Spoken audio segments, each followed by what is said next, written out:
Hey everybody, this is Kimberly Hirsch. I am a unit leader in Las Vegas, and I'm here to train you guys on booking a show. Probably the most important of the habits in my opinion, because bookings are the heart of your business, and so if you don't have any bookings, you really don't have a business. So take lots of notes and hopefully you'll get some good information from this training. So I'm going to give you my top 10 tips. Here they go. My number one tip is you're going to start with, if you haven't already, you're going to fill out, I have it right here, either your 50 guests in 5 minutes, 40 guests in 4 minutes, some type of guest list that you've been given by your recruiter, your upline, and you're going to fill it out completely if you haven't already. And this is, what you're going to do is, my recommendation is number all the people on your list, 1, 2, or 3. So your ones are going to be the people who you know for sure are going to book a party with you. So like your mom, your sister, your best friend, okay? Those are the easy ones. Number 2s are going to be people who you think they might book a show, probably. And then your number 3s are going to be the hard ones, like the people you know aren't going to book a party, okay? Or you think aren't going to book a party.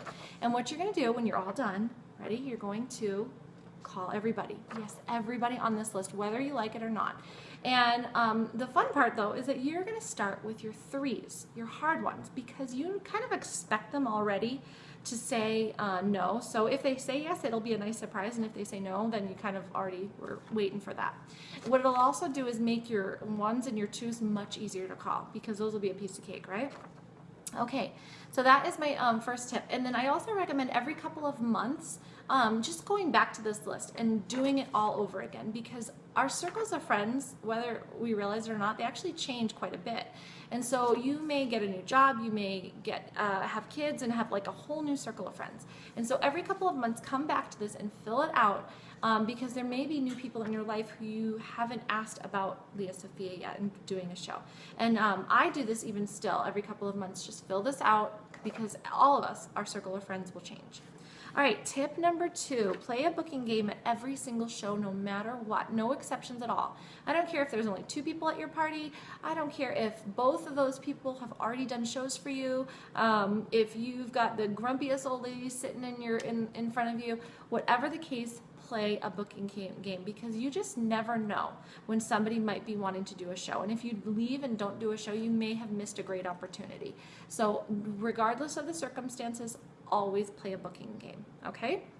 And then my other tip is to stick with the booking game that works for you. Don't try to play a new booking game at every show. Stick with what works. I've been doing this business for 4 years, and dice and envelopes that I played at my very first show still works for me. It works like a charm. So I don't go out and try to learn new games. I stick with what works because I know it's going to work, okay? Okay, tip number 3 is to be confident, okay? You want to come across like you know exactly what you're talking about. You don't want to fumble over your words. You want to exude confidence, because people are going to want to book with you when you're confident. If you're fumbling over your words and you're really confused, not sure what you're trying to say, people aren't going to want to party with you. Be the party girl that everybody wants to book with, okay? And if you don't have confidence, then just fake it. Practice in front of your kids, in front of your husband, whatever it takes to be ready and play an awesome booking game, okay? Tip number 4, this one I love. Encourage your hostess to get bookings for you, okay? Encourage her to work for you. And I say this, and I mean before the show, during the show, and after the show, okay? So you want her to get her on your side so that you're not just the one going out and getting those bookings. You want her to help you book. So before the show, when you're doing your hostess coaching, let her know what's in it for her. If she gets 2 bookings for you, she's gonna get the perfect party. Explain to her what that is. And give her an incentive. Hey, if you get a booking before this party, I'll give you a free piece of jewelry. Okay, make it exciting. If you know that she loves the panorama necklace, say, hey, if you get a booking before this party for me, if you get 2 bookings, I'm going to give you the panorama for free. Okay, so give her an incentive that she wants. Okay, and then then also give her an incentive during the party too. So during the party, I have this little game that I like to play.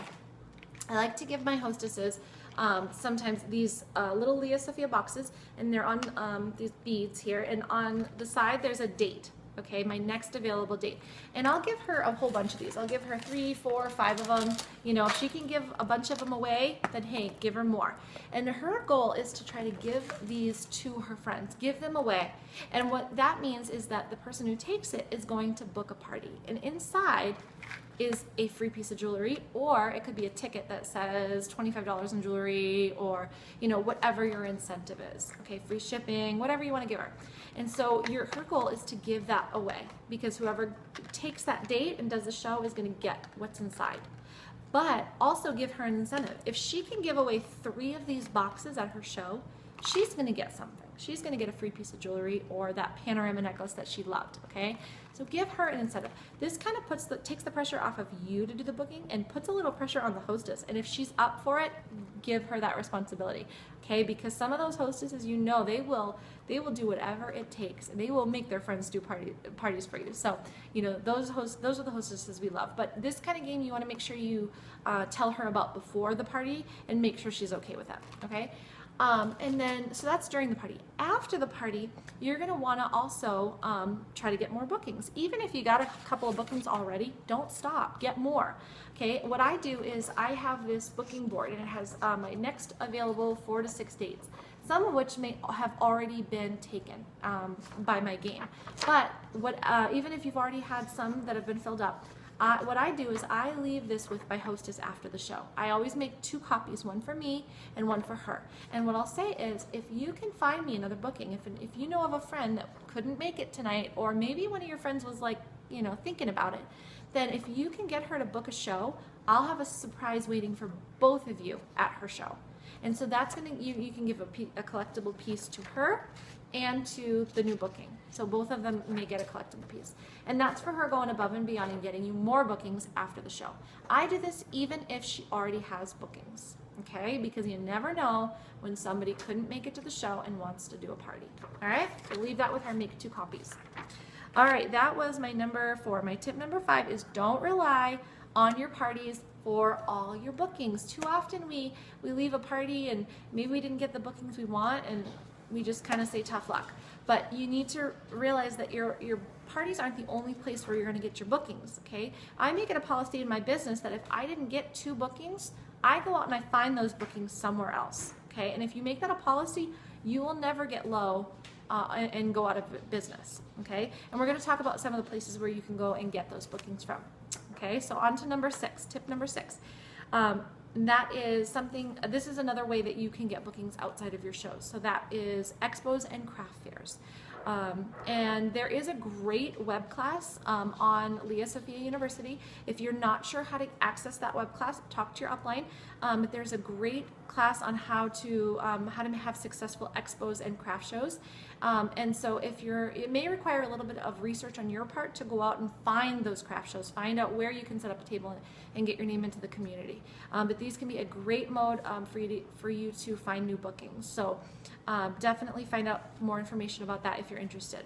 Number 7, this one I absolutely love. This is something I've been doing a lot of lately, and that is fundraising. And fundraisers can be a great whole new type of party. Maybe for somebody who isn't necessarily interested in jewelry, she might be interested in raising money for a cause that she's really feels strong about. So, you know, maybe it's something small like raising money for a softball team in town, or maybe it's something much bigger like raising money for a national society like the MS Society. There is also a web class on Leah Sophia University about fundraisers that is absolutely phenomenal. So if this is something that you might be interested in doing, take that web class. It's 30 minutes long. It'll give you all the information you need. Okay? All right. Tip number 8. This is a new trend that's becoming really hot right now. That is Facebook parties. Facebook parties are awesome for people who live out of state, or people that just don't want to invite you into their house because it's too messy, or you know, whatever their excuse is.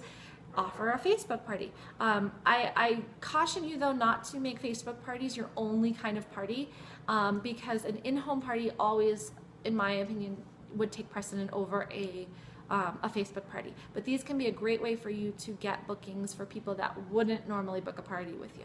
Okay, and they're fast, easy, and fun. So talk to your upline or somebody who is doing Facebook parties to get more information about how to do one of those. Number 9, tip number 9. host your own show. Okay, this is great. I know that even for me, all seasoned advisors will do some type of customer appreciation or mystery hostess party twice a year when the new catalog comes out. But you don't have to just do it twice a year. You can do one every single month. Hosting a party, inviting all your best customers and all your hostesses into your home, and doing a show and then raffling off all of the hostess benefits as their prize. Okay, so talk to your upline again if you are interested and you want to know more information, or go and shadow one of her shows. All right, tip number 10, and this one is the last one I'm going to leave you with, and that is booking sprees. If you have not been on a booking spree, then next chance that you get, the next opportunity that we have a booking spree, make sure that you sign up to do it, because these are awesome. They're going to give you awesome tools and tips on how to book parties, but also it's going to give you a focused time to go and actually book those parties. And so anybody that complains about not having enough bookings needs to do a booking spree. Okay, so make sure you check those emails and get on the next booking spree. So that's my tip for you. So that is pretty much it. Those are my 10 tips. I hope you got lots of good information, and good luck booking parties.